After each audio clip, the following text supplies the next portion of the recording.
Para que a promoção, a administração do conhecimento aconteçam, é necessário derrubar barreiras individuais, como a acomodação limitada, a ameaça à autoimagem, sabendo lidar e adequar-se a novas situações. Mas será que só existem barreiras individuais?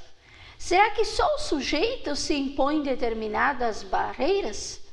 Ou será que existem também barreiras organizacionais? Existem sim. Nós sabemos que na empresa há vários membros, há várias pessoas. Cada uma delas, cada um desses indivíduos, possui conhecimentos, habilidades, técnicas, uma linguagem própria. Qual é o grande desafio das empresas, dos líderes? Ao pensar algum projeto para a empresa, conseguir unir todas essas linguagens em prol desse novo projeto. Mas como unir as diversas linguagens na empresa? Evitando algumas barreiras organizacionais. E existem barreiras muito fortes que podem impedir, inclusive, que o conhecimento seja produzido na empresa e com isso desperdiçar talentos, desperdiçar ideias. Vamos conhecer algumas dessas barreiras organizacionais. A primeira dessas barreiras organizacionais é a necessidade de uma linguagem legitimada. Quando se unem pessoas que têm linguagens, ideias diferentes, formas diferentes de se expressar acerca de um mesmo projeto, é preciso cuidar como nós encaramos a linguagem. Porque muitas vezes a empresa, mesmo não de maneira intencional, mas indiretamente, ela exige uma linguagem legitimada. Quem legitima essa linguagem? Muitas vezes a alta administração pode legitimar essa linguagem, os líderes podem ser aquele poder que representa uma ameaça, aquele poder que vai legitimar o que eu falo ou não vai legitimar. Mas quando as pessoas se reúnem, se elas sentem essa barreira da necessidade de uma linguagem legitimada, quer dizer, não podem ser lançadas quaisquer ideias. Ou as pessoas não podem lançar as suas ideias, as suas opiniões, mas é preciso primeiro passar por toda uma série de regras dos líderes, dos gestores das equipes. E as pessoas se travam, as pessoas silenciam. Porque se eu der alguma ideia, se eu utilizar alguma linguagem que não for a linguagem adotada pela empresa até o momento, eu posso ser mal visto. A empresa pode não aceitar esta minha ideia e eu me exponho diante do grupo. Então é preciso cuidar disso. Se trabalhamos em equipe, se há equipes, há pessoas e há diferentes linguagens e conhecimentos. Por mais que a empresa saiba que é preciso chegar a uma síntese dessas linguagens, mas é também fundamental quebrar essa barreira da necessidade de uma linguagem única, legitimada. Ouvir as diferentes linguagens, as diferentes perspectivas, as diferentes ideias, conceitos, para que se chegue a esta síntese. E assim nós não estaremos atrapalhando a promoção do conhecimento, mas derrubando barreiras organizacionais. Além da necessidade da linguagem legitimada, nós temos as histórias organizacionais. O que são as histórias organizacionais? Toda a tradição que vem acompanhando a empresa ao longo das épocas. Especialmente as empresas que são mais antigas, que vêm se desenvolvendo ao longo da história, todas elas trazem uma história, uma tradição, uma memória de suas ações, de como ela veio se desenvolvendo, de que hábitos, que costumes fazem parte dessa empresa, o que se realiza em determinadas situações, o que não se realiza. Essas histórias organizacionais são muito importantes e é interessante que os membros da empresa conheçam a história da sua empresa. Qual foi a origem dessa empresa, o que motivou o seu surgimento? Mas não se fiquem presos a estas tradições, a estes hábitos, a esses costumes, a estas histórias.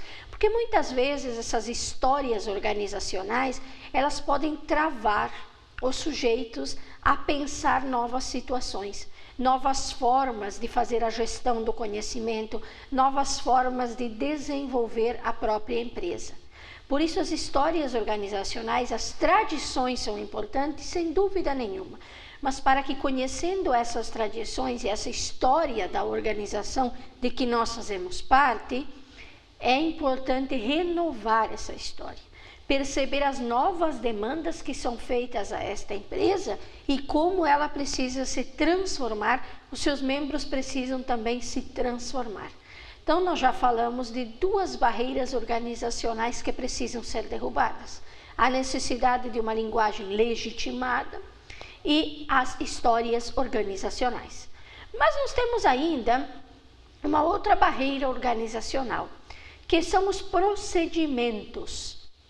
Como a empresa procede diante de determinadas situações. Os procedimentos são uma faca de dois gumes. Por que uma faca de dois gumes? Porque um procedimento já sólido, fundamentado, quer dizer, a empresa vem diante de determinadas situações, há anos agindo de determinada forma, procedendo de determinada maneira. Há procedimentos que são sólidos, que são fundamentados, que estão incorporados na própria empresa.